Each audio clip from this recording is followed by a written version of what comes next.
안녕하세요. 이번 시간에 환경보건 살펴보겠습니다. 환경보건은 나오는 것만 나올 수밖에 없는 과목이에요. 좀 다소 내용이 정말 생소한 것도 많고 낯선 것들도 많은데 나오는 것만 나오니까 너무 걱정하지 않고 보셨으면 좋겠습니다. 일단 환경보건을 공부하려면 환경보건이 어떤 거에 관한 건지를 알아두는 게 좋아요. 그래서 인간과 환경 간에 이렇게 생태학적 균형을 이루고 또 건강을 유지하는 데 필요한 인간과 환경의 상호관계를 연구하는 것이죠. 그래서 환경의 종류를 조금 분류를 해봤는데 이제 물리적인 환경이에요. 그래서 공기, 물, 햇빛, 토지, 소리 이런 자연 같은 물리적인 환경이고요. 생물학적 환경은 이제 설치류가 많다든가 비위생적인 모기라든지 이런 곤충이 많다든가 병원성 미생물이 많이 사는 지역인지 이렇게 생물학적으로 환경을 분석하는 거고요. 인위적인 환경은 인간이 만든 거죠. 의생활, 식생활, 주거 이런 것들. 사회적인 환경은 경제나 종교, 교육 이런 걸 말을 하고 또 이제 환경 문제의 원인은 경제가 성장하고 인구가 많아지면서 도시화가 되고 과학기술이 발달되는 건 좋은데 이제 이로 인해서 생태계가 파괴되고 환경 문제에 대한 인식이 부족하면서 점점 자연이 망가지고 있죠. 다음은 기후에 대해서 살펴볼게요. 기후는 이제 매년 반복되는 어떤 대기의 종합적인 현상을 말을 하는데 이 안에는 기온, 기습, 기류, 복사열, 기압, 풍향, 풍속, 강우 이거 뭔가 일기예보에서 본 듯한 이런 말들이 나오죠. 근데 중요한 거는 요 기후의 3대 요인을 꼭 외우셔야 돼요. 그래서 기후의 3대 요인이 뭔가요 하면은 기온, 기습, 기류 요렇게 외워주시고요. 여기에 온열 요소까지 더하면은 복사열만 하나 추가해 주시면 돼요. 그래서 기후의 3대 요인 하면 기온, 기습, 기류 온열 요소까지 더해주면 복사열 이렇게 요 부분만 암기를 해주시면 해결이 될 것 같습니다. 다음은 이제 기후에 따라서 지역이 어떻게 나눠지는지 이렇게 보는 건데 한대 같은 경우는 좀 추운 지역이겠죠. 그래서 춥다 보니까 균들이 잘 못 살아요. 그래서 감염병 유행이 적고 이제 온대는 우리나라죠. 적당한 온도와 태양빛도 풍부하고 사계절 차이가 뚜렷한 나라. 그리고 아열대 같은 경우는 온대와 열대 사이 중간이고 그 다음에 열대 지역 같은 경우는 정말 덥고 이제 우기랑 건기도 있고 또 여기에는 곤충에 의한 여러 가지 풍토병, 감염병 이런 게 엄청 많은 지역이죠. 그리고 계절병 같은 경우는 이제 계절에 따라 생기는 질병. 그래서 겨울에는 인플루엔자가 좀 많이 돌고 여름에는 이제 식중독이라든지 장염, 이젤 이런 균들이 많이 생기죠. 이제 기상병은 기후에 따라서 악화되거나 많이 발생하거나 요런 건데 요것들은 그냥 살짝 읽어보시면 될 것 같습니다. 요 부분만 꼭 기억을 해주세요. 그래서 기후의 3대 요인인 기온, 기습, 기류 그리고 온열 요소인 복사열까지 중요한데 이 부분을 좀 더 자세히 살펴볼게요. 기온은 왜 중요하냐면 간호실기 등에서 여기저기 많이 나오는데 우리의 적정 온도는 한 18도 플러스 마이너스 2도씨로 보면 돼요. 근데 병실 같은 경우는 21도에서 플러스 마이너스 2도씨 정도 조금 높게 보시면 되거든요. 그래서 인간한테 적정한 온도가 어느 정도인지 요거를 한번 봐주시면 됩니다. 이제 기온 같은 경우는 건구 온도계라고 따로 있어요. 이거를 백엽상자라고 하얀 상자에 따로 넣고 좀 떨어뜨려가지고 측정을 하는 건데요. 이렇게 약간 집같이 생긴 이런 지붕이 있고 이렇게 네모나게 돼서 요 안에 온도계가 있는 거예요. 그리고 땅에는 좀 떨어져 있고요. 그래서 여기서 기온을 재고요. 일교차는 이제 제일 더울 때랑 제일 추울 때랑 요 온도 차이를 말을 하는 거겠죠. 그래서 일교차가 큰 지역이라 하면은 산악이라든지 내륙, 육지 지역이랑 고위도 지역 요런 데가 있고요. 일교차가 작은 곳은 수목이 우거지고 해안이나 저위도, 적도 같은 이런 데는 일교차가 적겠죠. 기온에서 정말 중요한 걸 외워야 한다고 하면 요 기온 역전이에요. 이거는 시험 문제에 나올 수 있는 확률이 정말 높은 단어 중에 하나입니다. 기온에서 뭔가 문제를 낸다면 기온 역전을 낼 수밖에 없어요. 우리가 정상적인 공기라면은 위에는 너무 춥고 아래는 햇빛 때문에 따끈따끈해요. 그래서 찬 공기는 무거워가지고 아이 찬데 무겁다 해서 뚝 떨어지고요. 데워진 공기는 가벼워져서 이렇게 올라가요. 그래서 우리가 열기구 위로 띄우잖아요.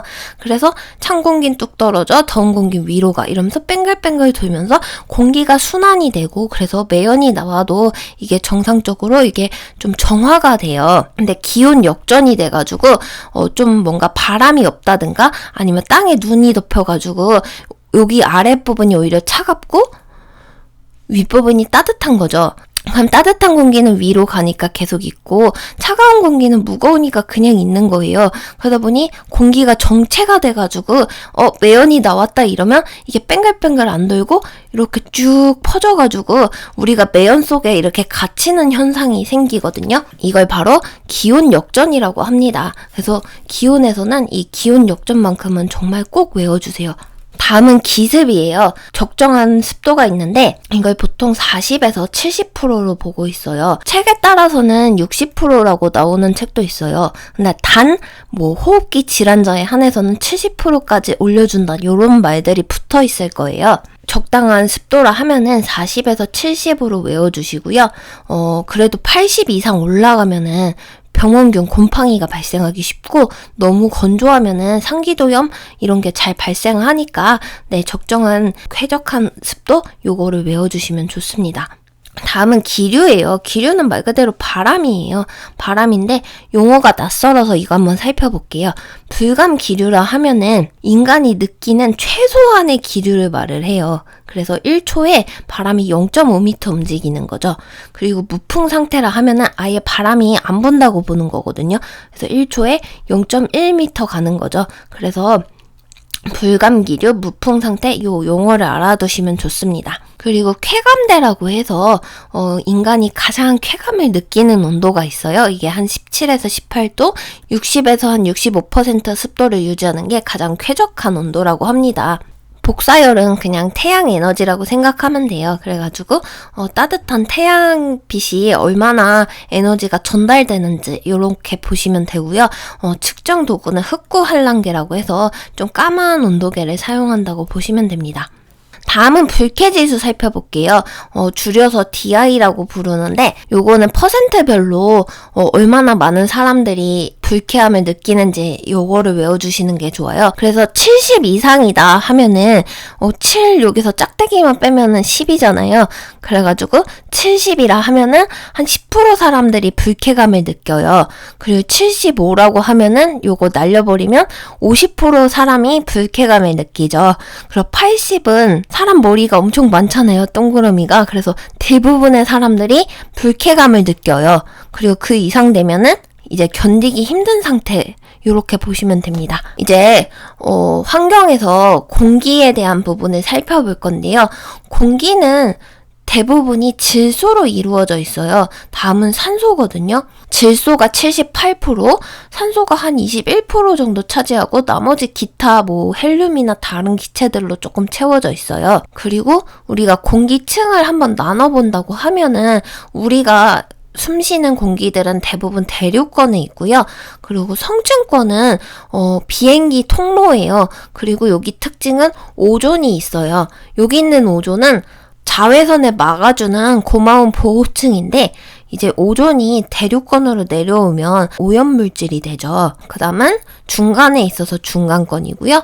열권은 이제 태양빛을 가장 뜨겁게 받아서 뜨거운 공기층이라고 보시면 돼요. 그리고 열권 밖으로 나가면 우주가 됩니다. 그래서 공기는 스스로 깨끗해지는 성질이 있어요. 그래서 바람이 불고 하면서 공기가 섞이고 또 태양 자외선이 살균작용도 해주고요. 산소랑 오존, 가산화수소가 만나면서 산화작용, 이게 바로 소독이죠. 그래서 공기는 자동으로 지가 소독하고 깨끗해지는 성질이 있어요. 요거랑 또 연관된 단어가 여기 기온 역전이랑 상관이 있는 거죠. 왜냐면 공기가 스스로 순환하면서 깨끗해지는데 기온 역전이 되면은 오염물질이 갇혀서 자정작용을 못 하잖아요. 그리고 공기를 이루는 여러 가지 기체가 있는데 이것들의 특징을 한번 보는 게 좋습니다. 먼저 질소가 가장 많으니까 질소를 한번 볼게요. 질소는 공기 중 비율이 가장 높고요. 인간한테 별로 영향을 주는 기체는 아니에요. 다만 자만병, 가마병이라고 해가지고 잠수부들이 깊은 바닷속에 들어갔다가 올라올 때 질소 때문에 기포가 막 생기면서 우리 몸에 혈전이 생기는 이런 현상이 발생하거든요. 그래서 올라올 때는 산소를 충분하게 주면서 천천히 올라와라. 이런 게 산업보건에서 나오는 내용입니다. 그래서 질소는 좀 알아둘 특징이 공기 중에서 가장 많고 왠지 사람들은 산소가 많다라고 고르기 쉽거든요. 질소가 제일 많습니다. 그리고 자만병, 가마병이랑 질소가 많이 연관돼 있다. 요 정도만 알아두시면 충분할 것 같아요. 다음은 산소 볼게요. 산소는 인간이나 생물이 호흡하는데 필요한 중요한 기체라고 볼 수 있죠. 근데 너무 고농도를 주면 안 돼요. 그러면 산소 중독증이 생기고 너무 저농도여도 산소 결핍이 생기죠. 그래서 적당한 퍼센트는 한 15에서 50%다. 이렇게 보시면 됩니다. 다음은 이산화탄소예요. 이산화탄소는 실내 공기의 오염도, 오탁도를 보는 기준이라고 보시면 되고 0.1%입니다. 우리가 산소를 마시고 이산화탄소를 내뿜죠. 그래서 호흡할 때 많이 발생하고요. 이산화탄소에는 군집독이라는 요 단어만 외워두시면 돼요. 좁은 실내에 사람들이 막 콩나물 시루같이 이렇게 빽빽하게 있으면 다 산소 마시고 이산화탄소만 내뿜잖아요. 그러면 공기는 또 새로 안 들어오고 밀폐된 공간이니까 그러다 보면 이산화탄소가 너무 많아져서 실내 공기가 오염이 되고 그러면서 어지럽고 불쾌하고 현기증 나고 이런 증상이에요. 이거 해결하려면 환기시켜주면 되겠죠. 창문 열어서 산소 새로 주면은 해결이 되는 문제입니다. 다음은 일산화탄소예요. 이산화탄소랑 일산화탄소랑 좀 헷갈리기 쉬운데 일산화탄소 같은 경우는 일명 독가스라고 보시면 돼요.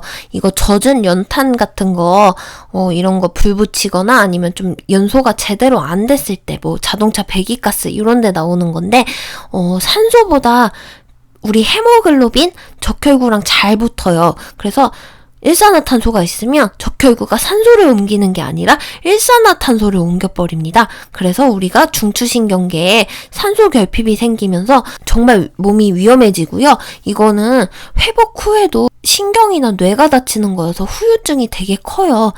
해결 방법은 빨리 신선한 공기가 있는 곳으로 옮겨서 아주 고농도의 산소를 때려 붓는 이게 가장 좋은 해결 방법이라고 합니다. 근데 어쨌든 일산화탄소는 독가스라고 생각을 하시면 됩니다. 다음은 질소산화물이에요. 질소에 뭔가 다른 것들이 이렇게 붙으면서 새로운 물질이 형성이 된 거예요. 눈과 호흡기를 자극하고 대기 오염의 물질로 보시면 되죠. 황산화물도 황산에 뭐 여러 가지 화합물들이 붙으면서 생긴 대기 오염 물질로 보시면 돼요. 그리고 황산화물은 산성을 띠기 때문에 비가 한번 내리면 산성비로 변해서 제2차 피해를 주기도 하죠. 그 다음에 탄화수소 또한 뭐 대기 오염의 물질로 보시면 되고요. 옥시던트도 이제 뭐 판이나 질소화합물, 오존 등 이런 오염 물질을 통틀어서 말한다고 보시면 될 것 같습니다. 부유 분지는 먼지들이 막 날아다니는 거죠. 그래서 숨 쉴 때 먼지들이 폐포에 딱 붙어버리면 진폐증 같은 질병을 일으키기 때문에 이것도 대기 오염의 지표로 볼 수 있습니다. 그 다음에 납, 카드뮴, 수은은 산업간호 등에서도 여기저기 많이 나오는데요. 납은 원소기호가 PB예요. 그래서 피가 있잖아요. 그래서 피랑 관련돼 있는 질환으로 보시면 돼요. 납은 축전지, 건전지, 페인트 이런 데 많이 들어있어서 뭐 페인트 공이나 뭐 인쇄공 이런 사람들이 좀 빈혈 증상, 경련 신경계가 손상되기 쉽고요. 그다음에 카드뮴 같은 경우는 카드뮴 세 글자잖아요. 그래서 이따이 이래서 세 글자 이렇게 끊어진다고 보시면 돼요. 그래서 뭔가 뼈와 관련이 있어서 뼈가 다 연해지고 약해져서 부러지는 병이에요. 그래서 너무 아파서 이타이 병이라고 하죠. 그리고 수는 두 글자예요. 그래서 미나 마타 두 글자로 떨어지죠. 그래서 이건 미나 마타 병이고 중추신경 장애를 일으키는 물질입니다. 그래서 카드뮴은 세 글자라서 이타이 수는 두 글자니까 미나 마타 이러면 이 두 개가 헷갈리는 일은 없을 것 같아요. 그래서 대기오염의 지표로 쓰는 게 있어요. 일산화탄소, 독가스죠. 그리고 아황산가스, 이산화질소, 분진, 오존, 납, 벤젠 요 정도 대기오염 지표가 뭔지 알아두시면 좋을 것 같아요. 근데 이거 같은 경우는 우리 고속도로나 이런 데 보면은 전광판에 뭐 대기오염 지표 이래가지고 아황산가스 농도 뭐 이런 거 표 같은 거 띄워주잖아요. 그래서 좀 익숙하게 보셨을 거예요. 그래서 일산화탄소, 아황산가스, 이산화질소, 분진, 오존, 납, 벤젠 요 정도 대기오염의 지표로 쓴다 이렇게 살펴보시면 좋을 것 같습니다. 그래서 대기오염을 시키는 물질들이 자연적으로 배출되는 경우가 있어요. 뭐 황사라든지 화산 터졌을 때, 뭐 자연적으로 산불 났을 때 매연 생기니까 이런 건 자연적인데 인위적인 거는 이제 우리가 뭐 주택, 자동차, 뭐 공장 요런 데서 생산 소비하면서 오염물질 내뿜는 거죠. 링겔만 스모그 차트라고 해서 굴뚝에 나오는 연기가 진할수록 오염이 많이 됐다는 거죠. 그래서 요런 거 오염 정도를 체크하는 차트다 요 정도로만 보시면 되고요. 중요한 거는 1차 오염 물질이 뭔지 2차 오염 물질이 뭔지 이렇게 외워두시는 게 좋아요. 2차 오염 물질이 좀 내용이 어려워요. 단어들이 너무 생소하고 이상한 말들이고요. 왠지 1차 오염 물질은 화학 시간에 들어봤을 법한 그런 단어거든요. 그래서 살펴보면 일산화탄소 이거 독가스였죠. 그 다음에 질소화합물, 탄화수소, 황산화물, 분진 요런 애들이 1차 오염 물질이고 얘네들은 그냥 직접 공기를 오염시키는 애들이에요. 다음은 2차 오염인데 얘네들이 이제 뭐 태양빛이라든지 아니면 뭐 자외선 여러 가지랑 합성이 되면서 제2의 독성 물질이 된 거죠. 그래서 스모그, 케톤, 알데히드, 판, 오존, 라돈 요런 애들의 말을 해요. 다음은 대기오염에 대해서 살펴보겠습니다. 공공기관에서도 여러 가지 대책을 세우고 있어요. 뭐 도시계획을 세운다든지 대기오염 실태를 파악하고 공해방지 기술을 개발한다든지 뭐 여러 가지 법적 규제를 만든다든지 이런 등등의 대책을 세우고 있는데요. 이제 입지 대책이라 하면은 건물 세울 때 뭐 지형, 인구 밀도, 뭐 이런 굴뚝 위치 이런 걸 고려해서 뭔가 공장 같은 걸 짓는다는 얘기고요. 연료 대책은 이제 친환경 연료, 전기차 같은 거 말을 하는 거죠. 그래서 지역 난방을 한다든지 이런 식으로 좀 오염물질이 덜 나는 연료로 바꿔주고 다음은 이제 법적으로 대기오염을 막는 방법인데요. 요거는 좀 알아두시는 게 좋아요. 탄소세라 하면은 뭐냐면 이산화탄소를 배출하는 만큼 세금을 무는 거죠, 공장에서. 그리고 폐기물 처리 부담금은 뭐냐면 우리가 공장에서 뭔가 만들고 나면 폐기물이 생기잖아요. 그걸 처리해주는 부담금을 돈으로 낸다는 얘기예요. 그래서 공장에서 너네 이만큼 폐기물 만들었다? 그래서 세금 때리는 거죠. 그다음에 환경계산 부담금은 사용자한테 세금을 부과하는 거예요. 아, 지금 전기차 이런 게 많이 나오는데 너네 지금 경유차 계속 쓰네? 그러면 경유차 운전자들 너네 공기 오염시키니까 세금 내 요렇게. 그래서 사용자한테 부과하는 게 바로 환경개선 부담금으로 보시면 됩니다. 우리가 왜 대기오염에 신경을 써야 되는지 이유들이 있는데요. 일단 동식물들이 피해를 봐요. 매연 나오고 막 독가스 나오고 막 이러면은 동식물들이 잘 자랄 수 없겠죠. 그리고 산성비가 내려요. 이렇게 뭔가 황산화물 같은 여러 가지 산화물들이 공기 중에 떠 있는데 갑자기 비가 내리는 거죠. 그럼 거기에 섞여서 산성물질이 빗방울로 뚝뚝 떨어지네요. 근데 얘네들은 강산이기 때문에 금속이나 뭐 석조 건물, 뭐 농작물 이런 데 떨어지면 특히 뭐 유적지 뭐 이런 데 떨어지면은 이게 다 망가지겠죠. 다음은 오존층이에요. 오존이 성층권이라고 공기 중간에서 이렇게 보호막 쉴드를 해주면 참 좋아요. 근데 우리가 프레온 가스라고 좀 오존을 분해시키는 나쁜 물질이 있는데 이걸로 인해서 오존에 구멍이 빵빵 뚫리는 거죠. 그러면 태양의 자외선이 직방으로 쏟아지니까 우리가 피부암 이런 게 발생 확률이 되게 높고 특히 오존이란 물질이 요 성층권에 있으면 참 고마운 보호막인데 이게 대기권에 우리 숨쉬는 곳에 있으면은 오염물질로 보시면 돼요. 다음은 온실효과예요. 요거 많이 들어보셨을 거예요. 이산화탄소가 많아지면 지구의 온도가 높아져요. 그래서 이산화탄소 많이 배출하는 곳에 우리가 탄소세를 물리는 거죠. 그래서 지구온난화 현상 하면은 온실효과로 보시면 되고요. 이 물질은 대표적인 게 이산화탄소, 메탄 이런 걸 보시면 됩니다. 그래서 지구온난화로 인해서 차가워야 할 바다가 갑자기 따뜻해지는 경우가 있어요. 그걸 바로 엘니뇨 현상이라고 합니다. 반대로 따뜻한 바다가 갑자기 온도가 뚝 떨어지는 경우가 있어요. 이거를 라니냐라고 합니다. 다음은 열섬 효과가 있습니다. 열섬은 뭐냐면 뭔가 한 요기만 유난히 뜨거운 거예요. 그래서 뭔가 인구가 많거나 건물 밀집이 된 뭐 도심지 같은 요런 데만 유난히 온도가 더 높은 현상을 말을 하는 거죠. 이거는 이제 건축을 잘못 우리가 빽빽하게 했다고 보시면 됩니다.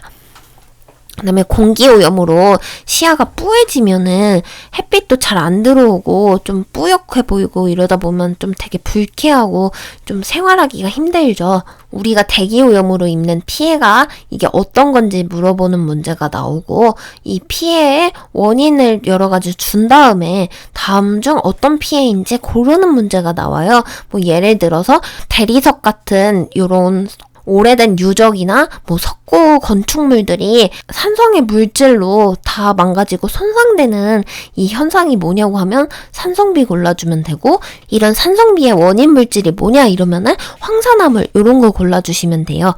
대기오염으로 지구가 점점 뜨거워지는 지구온난화 현상을 뭐라고 하냐고 하면 온실효과 골라주시면 되고, 이러한 온실효과의 원인 공기가 뭐냐 하면은 이산화탄소 골라주시면 돼요. 그래서 쉬운 문제는 이런 식으로 나온다고 보시면 될 것 같습니다. 이제 물이 오염되면은 뭐 콜레라, 장티푸스, 파라디푸스 뭐 요런 수인성 질병이 생기기가 쉽죠. 그리고 물에 관련된 기생충들이 생기면 거기에 따른 질병이 생기기 쉽고, 또 물에 뭐 납수은, 카드뮴 같이 이런 화학물질이 섞여도 오염이 되고, 생활 환경이 나빠진다든가 아니면 공업용수 이런 것 등으로 기타 등등으로 물이 오염이 되는 경우가 있어요. 그래서 물을 정화하는 방법이 이제 물리적으로는 희석을 시킨다든지 뭐 침전시켜서 오염물질 가라앉히고 걸러주기도 하고요. 화학적이라 하면은 산소 불어넣거나 아니면은 자외선 살균 이런 걸 해주고, 또 생물학적으로는 생물적인 물질로 오염물질 잡아먹어서 물이 스스로 깨끗해지길 바라는 이런 방법이 있습니다. 수질 오염에서는 정수 방법이 중요해요. 그래서 저는 이거 어떻게 외우냐면 사전에 여과 소독을 외워요. 사전에 여과 소독. 그래서 우리가 물을 먹으려면 사전에 여과 소독을 해야 된다는 뜻인데, 침사, 모래사예요. 흙이나 모래 이물질을 가라앉히는 거죠. 침전은 뭐냐면 진흙같이 엄청 더 미세한 물질을 침사보다 더 많이 가라앉히는 거라고 보시면 돼요. 그리고 여과는 이제 필터링을 하는 거죠. 그리고 소독을 하는데 뭐 자외선 소독, 가열 소독 뭐 요런 게 있는데, 우리나라에서는 염소 소독을 많이 합니다. 그래서 염소 소독을 알아두시고요. 독성과 냄새가 좀 나긴 하는데 소독 효과가 강하고 또 저렴하기 때문에 많이 사용을 합니다. 그리고 하수는 이제 생활에서 버려지는 이런 배수들을 총 집합하는 말들인데, 이제 하수도 잘 처리를 해야 수질 오염이 안 되겠죠. 그래서 예비 처리를 하면은 스크리닝이라고 해서 일단 거름망울을 일단 거르는 거죠. 그래서 떠내려오는 나뭇가지 거르고 머리카락 같은 거 걸러주고 이래서 이런 예비 처리를 해줍니다. 그리고 본 처리라고 해서 세균을 이제 제거를 해줘야 되는데, 활성 온이법만 알아두시면 돼요. 활성 온이는 뭐냐면 산소를 넣어가지고 오염물질을 정화시키는 방법이다. 요렇게만 이해하셔도 됩니다. 본 처리는 세균을 제거하는 방법인데 혐기성하고 호기성이 있어요. 혐기성은 산소를 너무 싫어하는 거예요. 그래서 부패조에다가 혐기성 균을 넣어서 처리를 하는 방법. 근데 냄새가 나서 잘 사용을 안 해요. 그 다음에 임호프조는 부패조에서 너무 냄새가 나니까 이거를 업그레이드한 방법이라고 생각을 하면 됩니다. 그다음에 살수 여상법은 뭐냐면 물 표면에다가 호기성 미생물을 쫙 뿌리는 거예요. 그래서 흡착시켜서 정화시키는 방법이고요. 활성 온이법이 가장 효과적인 방법이기 때문에 우리가 활성 온이법만 기억을 하는 거예요. 그래서 산소를 탁 불어넣어가지고 그래서 생물학적으로 정하는 방법 요렇게만 기억하시면 쉬울 것 같습니다.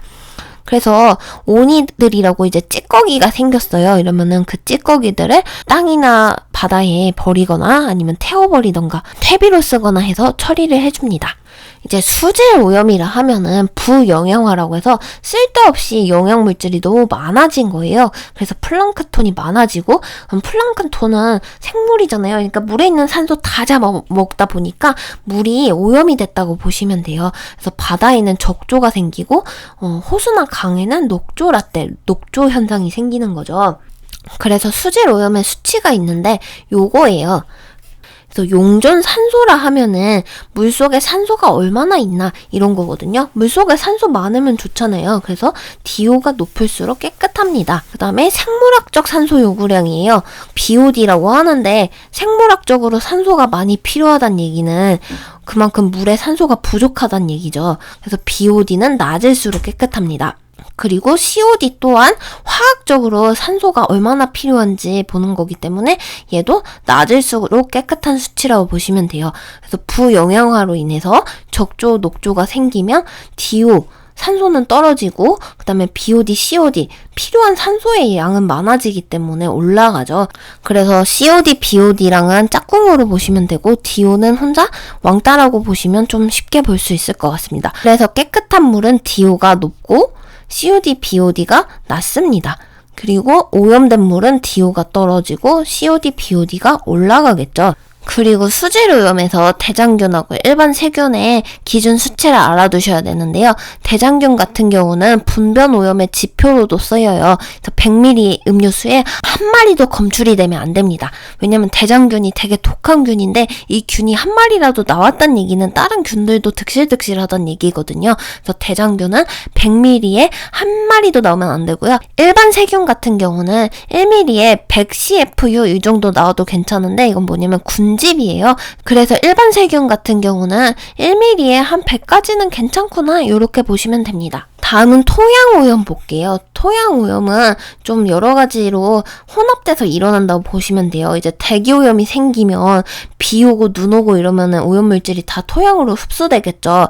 그리고 물이 오염이 되면은 이것들이 다 땅으로 스며들어서 그래서 토양 오염이 되겠죠. 그리고 우리가 땅 속에 쓰레기 묻거나 아니면 농약을 팍팍 쓴다든지 중금속 요런 게 토양으로 흡수돼도 토양 오염이 생길 거예요. 토양 오염의 포인트는 쓰레기를 어떻게 잘 처리해야 되는지 요거 보시면 되는데, 일단은 매립 같은 경우는 우리나라에서 가장 많이 쓰는 방법이에요. 그냥 묻어버리기만 하면 되기 때문에 비용이 적게 들고요. 아무거나 다 묻어도 상관없어요. 대신에 넓은 토지가 필요하고 또 매립지가 주저앉을 수도 있겠죠. 그리고 주민 동의도 받아야 되고 뭐 기후가 안 좋을 때는 함부로 묻을 수가 없겠죠. 다음은 소각입니다. 소각은 도시 중심에 설치해서 좀 위생적으로 쓰레기를 처리할 수 있는 방법이에요. 그래서 폐열 같은 경우는 쓰레기 태우는 열 이런 걸로 난방비로 활용할 수 있겠죠. 대신에 대기 오염이 되게 심하고 다이옥신 같은 이런 환경 호르몬이 나오게 되겠죠. 그리고 안 타는 물질이 있어서 따로 분리수거도 필요합니다. 그다음에 퇴비는 음식물 쓰레기 같은 거 이렇게 발효시켜서 퇴비로 활용하는 거겠죠. 다음은 식품으로 어떻게 오염이 되는지 한번 살펴볼게요. 부정식품이라 하면 바르지 않은 음식이겠죠. 그러니까 일명 불량식품을 말을 해요. 그래서 뭐 식기구 포장, 뭐 용기 상태가 불량해서 생길 수도 있고 아니면 유통 과정에서 음식이 오염되는 경우도 있겠죠. 또 식품위생은 우리가 먹는 거인 만큼 정말 안전하고 건강에 해가 없도록 이렇게 만들어야 된다. 이게 식품위생의 포인트라고 보시면 됩니다. 그래서 식중독 많이 들어봤을 거예요. 우리가 좀 상한 음식 먹어서 생긴 거겠죠.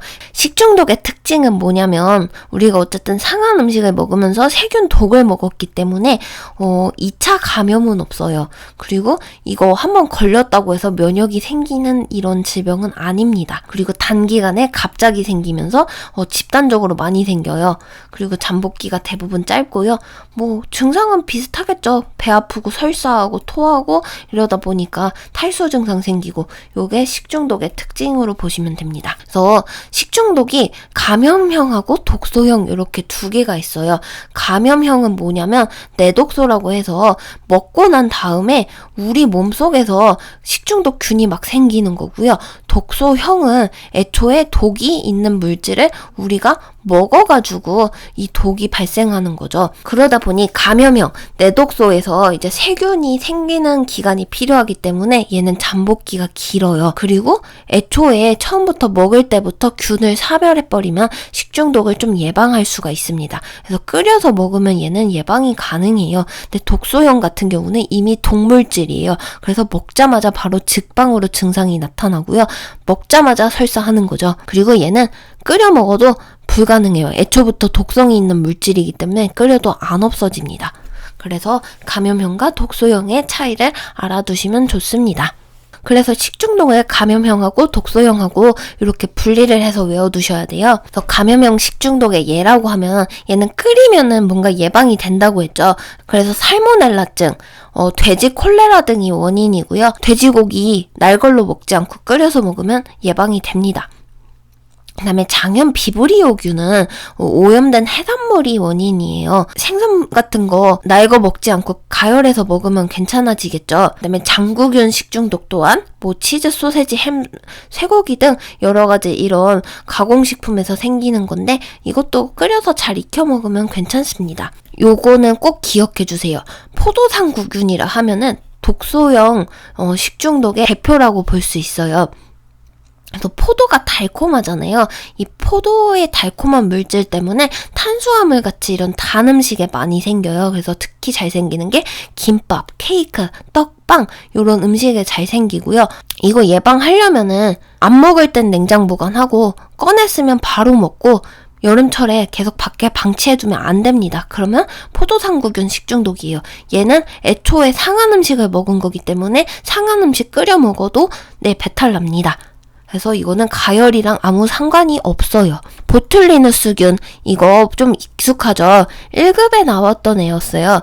좀 테러 물질로 쓰기 쉽기 때문에 암기 방법을 제가 두창 페스티벌에서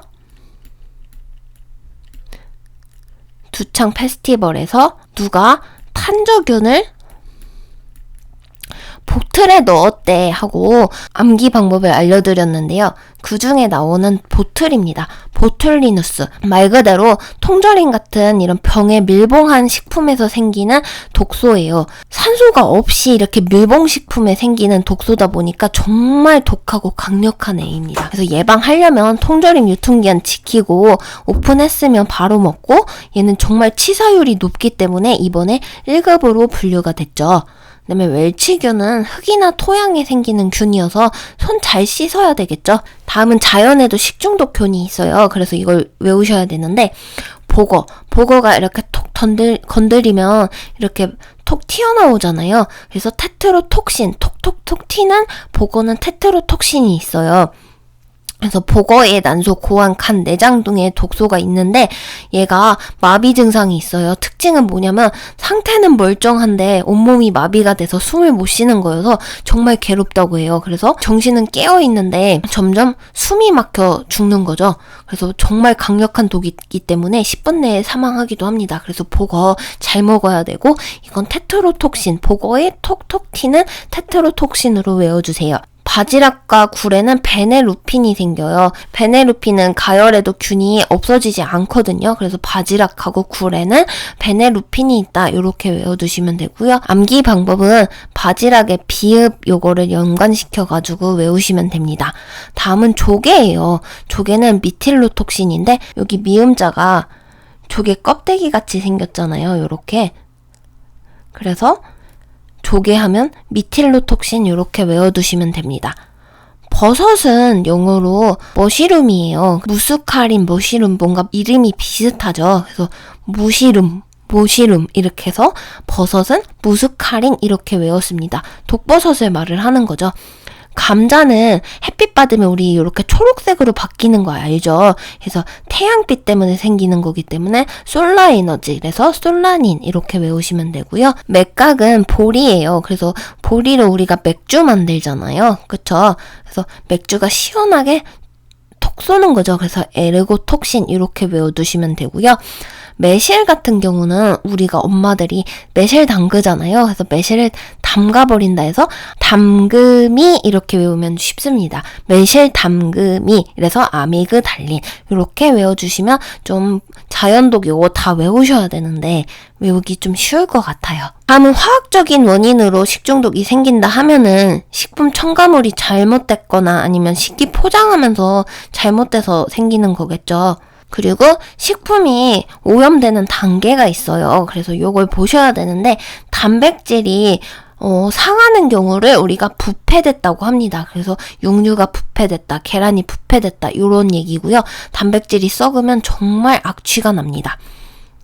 탄수화물은 우리가 발효됐다고 해요. 그리고 지방은 변폐됐다고 말을 합니다. 그리고 자기 소화 같은 건 뭐냐면 우리 회 같은 거 바로 뜨면은 딱딱해요. 근데 어느 정도 지나면 거기서 효소가 나와서 자기가 자기 몸을 소화시킵니다. 그래서 고기가 여들여들해지죠. 그리고 이 자기 소화가 끝나면 바로 부패 현상이 생겨서 우리 식중독균이 생기기 시작하기 때문에 자기 소화가 끝나기 전에 빨리 먹거나 아니면 냉장 보관을 해줘야 됩니다. 다음은 식품을 어떻게 하면 오랫동안 안전하게 보관할 수 있을까? 이런 방법에 대해서 살펴볼게요. 제일 쉬운 방법은 건조예요. 수분 함량을 빼주면 세균이 잘 안 생기겠죠? 그래서 우리 과일 말려 먹고 음식을 말려 만드는 방법, 이걸 건조법이라고 하고요. 냉장법은 당연히 냉장고 냉동실에 넣는 방법이겠죠. 그다음에 가열 방법은 특히 우유에서 많이 쓰는데 우리가 저온살균법을 많이 사용해요. 저온살균이 우유한테는 되게 좋은데 저온으로 뭉근하게 30분 정도 살균을 해서 영양소를 보존하면서 균만 죽이는 방법이죠. 근데 비용이 비싸기 때문에 우리 같은 경우는 초고온 살균 해가지고 뜨거운 온도에 잠깐 1, 2초 정도 삶는 이런 걸 많이 하기도 합니다. 어쨌든 가열해서 식중독균을 죽이는 방법이 있고 밀봉을 깨끗하게 해놔도 좀 오래 보관을 하겠죠. 산소를 차단해서. 그다음에 통조림으로 만들어도 오래 생기는데 얘는 잘못하면 보툴리누스 균이 생기기 쉽겠죠. 또는 조사살균법이라고 해서 자외선이나 방사선 같은 거 쬐가지고 살균해주는 방법이 있고 방부제를 첨가하는 방법도 있고 근데 방부제는 세균을 죽이는 게 아니라 세균 번식을 좀 억제하는 그런 물질이에요. 요걸로 말장난 나오기 쉬우니까 요 부분 문장을 잘 이해를 하면 좋을 것 같아요. 그다음에 소금으로 담그는 거 염장, 설탕으로 담그는 거 담장, 그다음에 산에 담그는 건 산장이죠. 그래서 설탕 절임, 소금 절임, 뭐 식초 절임 이런 거 피클 같은 거 생각하시면 될 것 같아요. 그다음에 훈연법은 이제 연기를 구워가지고 만드는 뭐 훈제나 베이컨 이런 거 보시면 되겠죠. 식중독을 예방하려면 육류는 신선한 거 구입해서 빨리 먹어줘야 되고요. 실온에 오래 보관을 하면 안 됩니다. 그리고 고기를 먹을 때는 완전하게 가열을 해주고 또 들익은 고기 이런 거 날거 먹으면 안 되고요. 고기 내장 자를 때 손하고 기구 이런 거 깨끗하게 씻어서 위생관리 잘 하라는 뜻입니다. 야채에서도 오염이 돼요. 그래서 농약이 생길 수 있기 때문에 깨끗한 물에 잘 씻어주고요. 기생충이 있을 수 있기 때문에 채소 먹지 않는 부분은 좀 떼고 다듬고 여러 번 물에 헹궈서 먹어라 이렇게 보시면 될 것 같습니다. 다음은 환경보건 쪽 요점 정리 통해서 보겠습니다. 기후의 3대 요소 여기 있죠. 기온, 기습, 기류 요거 적어주시면 되고요. 이제 온열 요소라 하면은 기온, 기습, 기류에 복사열이 하나 추가됐다고 보시면 되죠. 기후에서 제일 중요한 거 꼽자고 하면 기온 역전이었어요. 눈 덮인 날이나 바람 없는 날 뭔가 기온이 거꾸로 돼가지고 공기가 정체돼서 오염물질을 우리가 갇히는 현상을 말을 했었죠. 그리고 기습이라 하면은 우리가 제일 쾌적한 상대 습도 40에서 70%였습니다. 그리고 80% 이상은 병원균이 생기기 쉬웠죠. 그리고 불감기류 무풍 상태 요거 한번 봐주시면 좋고 불쾌지수 DI 요거 짝대기 떼면은 DI 70은 10% 사람들이 불쾌감을 느끼고 앞에 7 지워버리면 요 75 DI 75는 50% 사람이 불쾌감을 느껴요. 80 머리가 참 많네요. 대부분의 사람들이 불쾌감을 느낍니다. 그리고 그 이상 되면 견디기 힘든 상태 그래서 불쾌지수 DI 이렇게 보시면 될 것 같습니다.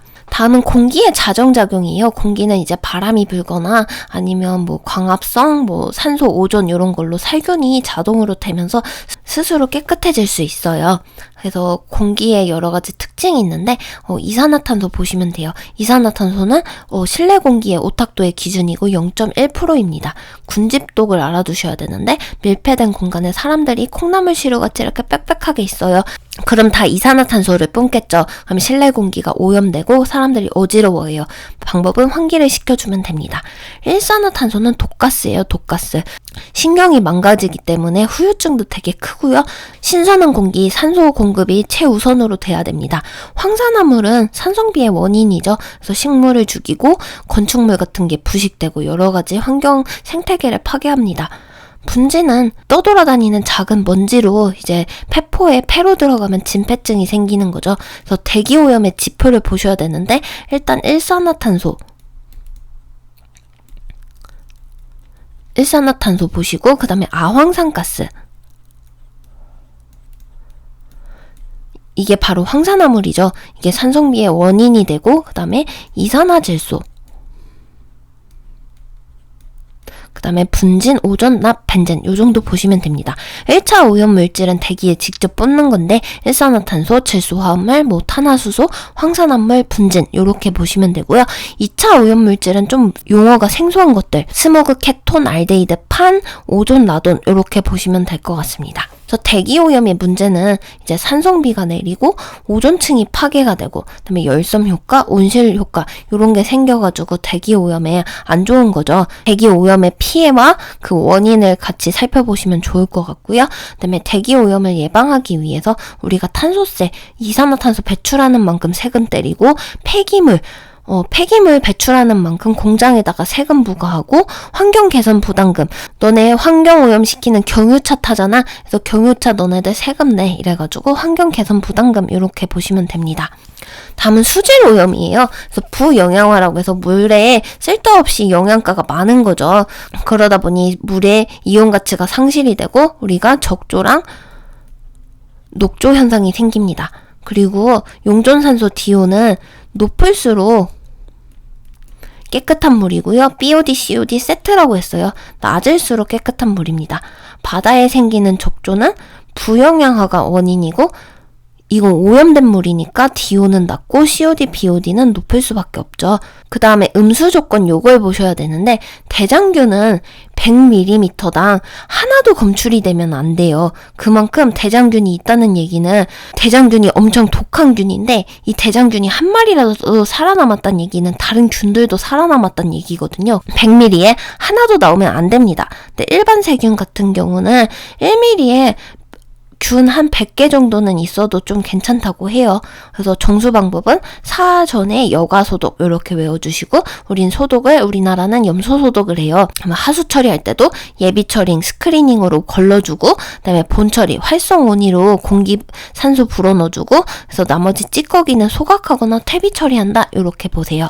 다음은 토양 오염인데 이 쓰레기를 어떻게 처리하냐면 우리나라에서는 매리법을 많이 쓰죠. 그리고 가장 위생적이고 편하게 쓸 수 있는 게 소각법인데 얘는 대기오염의 원인이 되기도 합니다. 다음은 식품위생이에요. 단백질이 변하면 부패, 탄수화물이 변하면 발효, 지방이 변하면 변폐라고 했고 자기소화는 어류나 고기들이 죽은 다음에 스스로 자기를 소화시키는 이걸 자기소화라고 합니다. 식중독은 감염형하고 독소형이 있었죠. 감염형은 살모넬라증, 장염 비브리오균 요런 게 있었고 가열해서 예방을 할 수 있었습니다. 독소형 같은 경우는 포도상구균 그리고 보툴리누스 요런 게 있었고 얘네들은 독이 있기 때문에 끓여도 예방이 안 되고 그래서 빨리 음식물을 먹어줘야 됐었죠. 다음은 자연독이에요. 복원은 톡톡 터지잖아요. 그래서 테트로톡신 바지락하고 굴은 비읍으로 시작했었죠. 베네루핀 그다음에 조개는 미음 이게 조개 껍데기 같이 생겼잖아요. 그래서 미틸로톡신 이렇게 외우시면 되고 버섯은 머시룸이었잖아. 그래서 무스카린 감자는 태양 때문에 생기니까 솔라에너지, 솔라닌. 맥각은 보리 맥주 생각해서 에르고톡신.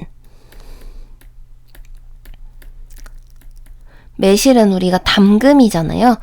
아미그달린. 그래서 담금이 이렇게 외우면 쉽다고 했습니다. 다음은 식품을 보존하는 방법이에요. 건조시키는 방법, 냉장고에 넣는 방법 이런 게 있었고, 가열법에는 영양 파괴가 적은 저온살균법으로 우유에 많이 쓴다. 요것만 알아두시면 될 것 같고요. 밀봉을 하는 방법, 통조림 만드는 방법, 방부제, 훈연 처리하는 거, 염장, 당장, 산장 이래서 소금, 설탕, 산에 담가버리는 이런 방법으로 식품을 오랫동안 보존한다. 이렇게 기억하시면 될 것 같습니다.